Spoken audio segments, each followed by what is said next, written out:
Hey guys, how's it going? It's Al. Week 13 kickoff tomorrow. We're going to talk about 5 players that are projecting under 5%. I take a bunch of different sites and their ownership projections, and I aggregate them to come up with the average ownership across the industry for these players and come up with 5 players that I think have a solid ceiling for you to attack that are good for tournaments. Now, it's a smaller slate. It's only a 10-game slate, so if you wanted to stay under 10% for your plays, that's fine, but like 5 under 10 just doesn't have the same ring, so we're going to do this. If you wanted to check out the cheat sheet for week 13, which is posted, it is available right now in the Smiz Gang Discord. Go to smizzle.tv/Discord. You can become a subscriber there. It's $5 a month. You can also get it if you're a subscriber, a channel member here on YouTube. Go to smizzle.tv/join. You just have to go through the rigmarole of linking your Discord to your YouTube account using the same. It's a lot more hoops to jump through. Much easier to just become a subscriber over on Discord if you wanted access to the cheat sheet and all the VIP rooms to surround yourself with a bunch of like-minded individuals just trying to get better at daily fantasy every day. Always have somebody to discuss strategy with, because daily fantasy can be an extremely isolating game to play. He's a legend. The Smiz Gang Listener League is posted for week 13. Let's make sure that we fill it. We've got about 1,500 people at the time that I'm recording this. It is 11:15 on Friday morning on the West Coast, the best coast. It is $10 to enter, 3 max, $40,000 in the prize pool. Absolutely no rake. The best tournament that exists on DraftKings. You will not find this game in the lobby. So don't go scrolling through the lobby looking for Smiz Gang Listener League. You have to go to the link tree. Smizzle.tv/links. Will take you right there. You can enter your 3 into the Listener League. I will shout out the top 10 finishers on the recap video that comes out every Monday afternoon on the Al Smizzle Fantasy Football channel. Link to that and everything else is in that link tree. Go to smizzle.tv/links. Our first player on the list, it used to be that like game log watchers would just kind of go in here and say, okay, Kareem Williams had 41 points last week, so we're just going to jam Kareem Williams back in the lineups because it's that easy, right? Like, we're just going to play him because he's really good at football. He is really good at football. He's also only projecting at 4% this week for a few factors. One, he's priced up at 7,200, and most running backs that are going to be played are 6,300 and down this week. We also have one running back that's eating up like 50% of the GPP percentages. He's being a little Pac-Man. Zach Moss is just eating up all the percentage week, which is pushing everybody else's percentage of the position down at least a little bit, because most running backs this year have projected in the 20 to 30% range if they're the chalk. Now we have Zach Moss at 50, everybody else between like 10 and 20, which is pushing Kyron way down as well. There's some fantastic plays at running back on projection, on median, that have good access to ceilings and are playing teams that are, really good matchups for opposing running backs. Kareem Williams catches the Cleveland Browns at home, where the Rams are favored in this game. So a 5-box running back that we can get at low ownership. That's exactly when and where we want to attack. We get to pay up to be contrarian a little bit at 7,200. Love him as a tournament play this week because of the upside that's there.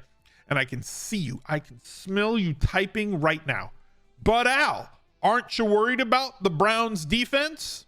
Not particularly against running backs. No, it hasn't really been a detractor the last few weeks. So I think that Kareem Williams is going to be just fine. This Browns defense, a very, very solid defense. Fantastic pass rush. They do well against opposing passing teams.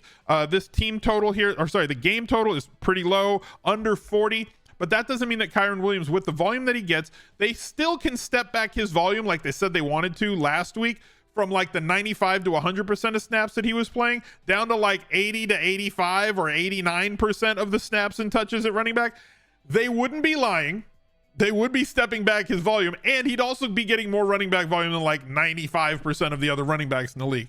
Love this spot for him in tournaments specifically. Can he fail? Of course. Is the price a little bit restrictive? A little bit, but not impossible to get to. And we've seen what his ceiling is. 41.4 last week, 30.7 against Indianapolis back in week 4, 24.8 against Arizona back in week 6. Came back from injury, had no signs of nothing. I think that this is a good spot to take advantage of people's anchor and recency biases. Raheem Mostert projecting at like 1% this week. Now, we have a situation where if he's injured, right, he was limited participant in Thursday's practice. If he doesn't play, don't play him. But as of right now, there's a couple of reasons why he is not popping in projections. His projection looks really fine. Also, the same pricing problems are in play for Mostert as there were for Kareem Williams.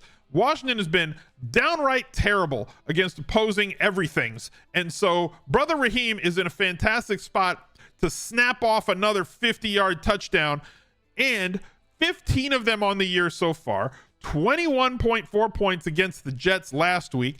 Everybody is going to be on Tyreek Hill. This provides you some leverage. And the fact that Devon Achane is going to be back this week, I think is going to keep people off of brother Raheem. He was getting the lion's share of the touches and being involved in the passing game in the games where Achane was there. He had a 45-point day against Denver, the day that Achane did exceptionally well. Against New England, 28.7. He is their goal line back. We have the opportunity in a great matchup where they are favored by about 10 points in this matchup. Makes for another perfect tournament play that nobody wants to be on. Running back is so deep that you don't have to go very far off the reservation to find players that are sub 10%, in this case sub 2%, that have upside, that have touchdown upside, that have big play upside, and tournament winning upside at that. So brother Raheem certainly falls into that category. Devonte Smith projecting at 2% right now. This is beyond ridiculous. Now, this one is a little bit, I'm not going to say on hold, but I would feel better about Devonte Smith if Dallas Goedert does not play. As we've been highlighting, he has a much higher target floor, a much better target percentage in games where Dallas Goedert hasn't played in 2022 and now in 2023. 8 targets each of the last 2 weeks since Goedert was out with injury. 15.9 against Kansas City, 26.6 against Buffalo. San Francisco is a team that we can exploit with outside wide receivers and as well as deep down the field, so long as their quarterback can get the time to throw the football, something that I think is going to be available to him at least once during this game. Not saying he's going to hit like 2 long touchdowns, but like they're going to take shots at Devonte Smith, as well as good a route runner as he is in the short and intermediate range as well. At getting separation in that range of the field gives him a solid floor with massive upside. 33-yard long, 41-yard long, 29, 38, 25. He's been their downfield specialist, as AJ Brown is the guy who operates underneath. So Devonte Smith at his percentage, also 7,300. A lot of overlap in terms of like the price this week that is finding its way. As you can see, based on standard roster construction this week, it's leading people to the super cheap plays, specifically at running back, but there are also plenty of plays under 4K at wide receiver. And then they want to pay up for Tyreek Hill, and they want to pay up for Christian McCaffrey, which is leaving this 6 to 7,500 range completely barren, but it's full of really good high ceiling, high volume players that building a more balanced lineup, there's a lot of credence to it this week, especially the percentages that they're at. Let's head over to Underdog Fantasy and build a pick'em card for you. I did not have a Raheem Mostert number. They have taken him out. See, he's not there because of HM being back. They have not posted a line at the time that I'm recording this video. But let's go higher for Kareem Williams, 63.5 rushing yards. I think he can smash that one. And Devonte Smith over 57.5. This is, as I said, somewhat dependent, at least a little bit dependent on Goedert not playing this week. I don't think he's going to play. He was spotted at practice on Friday based on what the press was saying. So $100 to win $300. And if you do not have an account over at Underdog Fantasy, you can get up to a free $100 deposit bonus on your first deposit to the site if you use promo code ALSMIZZLE. That's ALSMIZZLE. Use it. Go check out their pick'ems. If there was $100 laying on the street, you'd pick it up, right? Go pick it up. Let's submit this. Boom. Confirm. We've got our pick 2, 100 to win 300. And let's get back to the 5 under 5. Adam Thielen. I know you don't want to play him. He's old. He hasn't done anything in a couple of weeks. Carolina's offense stinks. Most people are starting to fall into the camp erroneous on both counts that Bryce Young is bad. He's not bad. He's a rookie, and he's playing behind one of the worst offensive lines, if not the worst offensive line in the league. In the last 5 weeks, right? We can go further than that, but there's no point. In the last 5 weeks, yes, bad game against Tennessee. 1.2 points, 3 targets. Against Dallas, 11 targets, 10 targets against Chicago, 11 targets against Houston. Tampa Bay has been a run funnel defense all year where they do not let you run the football. Vita Vea is a deterrent to running backs. He's like mosquito spray, but for running backs. And so they force you to throw the ball, and they force you to throw it outside the hashes where they are somewhat exploitable. And if Adam Thielen was to get, I don't know, 9 to 12 targets in this game, which seems extremely viable, and the fact that we're getting a discount off of what his season high on price was of $7,500 to $7,700, now down at $6,600, and provides us with an opportunity to play through some of the chalk that's going to be on Tampa Bay's side, whether it's Rachaad White. If Godwin is out, Evans and Trey Palmer are going to see upticks in terms of their percentages as well. Adam Thielen is going to make for a very solid contrarian play on this slate. I think his percentage is going to tick up. At the time of recording, it was 4.2 on aggregate. That is all the sites that I use, 4 or 5 different sites that we kind of average out what the percentage owned is projected to be. If he's 7% in your projections, don't freaking at me, okay? I have him at 4.2 based on aggregate projection. That's where he's at. Some are higher than 5, some are lower than 5. He may end up around 10. This is where we're at with Adam Thielen. I think it's a good time to maybe hop back on board against this particular matchup in a way that we can correlate in large field tournaments. And at tight end, Taysom Hill is 5,200. I don't normally use tight ends in this video because tight ends typically that have high ceilings, as it is a differentiator position, end up being the high dollar guys, right? And usually those guys, like, there's never a slate where Travis Kelce is under 5%. He's always 10 to 20 every single week. Whether he's a chalk or not, he's going to catch people on. Same thing goes for Sam Laporta pretty much all the time now because he has such high volume. But the New Orleans Saints are dealing with a catastrophe right now with a ton of injuries to their pass catcher group. Rashid Shaheed's got a thigh injury. Michael Thomas has been out. Chris Olave dealing with his concussion.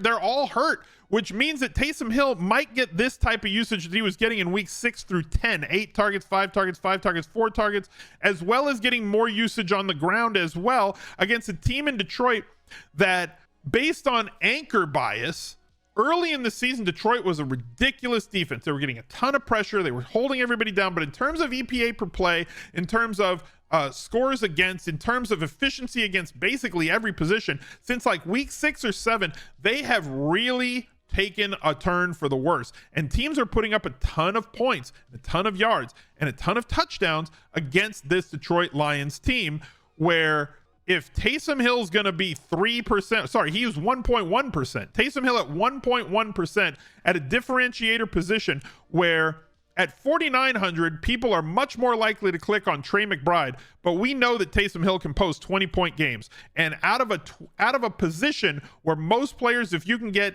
8 to 12 points out of them, you're happy. Finding that differentiator at the tight end position in tournaments when they're under 5% gives you a lot of leverage to get your lineups to the top. Defense and tight end are the 2 biggest leverage positions in the game of daily fantasy that allows you to separate if they have one of those big days, 25 points out of your tight end where no other gets over 12. Same thing goes for defense. That allows you more of an opportunity in all of your lineups, and it's not hard to overweight the field. If you get like 7 to 10% of Taysom Hill across your 150, you're massively overweighting the field without sinking your lineups if he just has one of these 4 or 9 point days. Let's head over to Fantasy Labs, and if you guys do not have an account over at Fantasy Labs, you can get the 6-month package, which is the best bargain that they have. Go to smizzle.tv/labs with an uppercase L. NFL, college football, NBA, golf, NHL, NASCAR, MMA, everything else. They have projections and a great lineup builder for everything. This is where I kind of start with my rules over on Fantasy Labs. This is my custom. Make sure that I have at least one player where they're less than 12% in every single lineup. And then we're going to build this group for the sake of the 5 under 5 video, where every lineup's going to have at least one of Kareem Williams, Raheem Mostert, Adam Thielen. I got Brandon Ayuk in there, but he was over that. So who do we have in here? We had Smith, Devonte Smith, and Taysom Hill. So let's apply these settings. Let's build 150 lineups and realize that you're not just going to click this pretty green generate button and start printing money. It does not work that way. You're going to have to work on your allocations, your combinations, and all of your different correlations that you want to make sure you get the lineups that you are looking for and the percentages that you want them. And I wish you the best of luck this weekend while you look out for another video right there. He's a legend.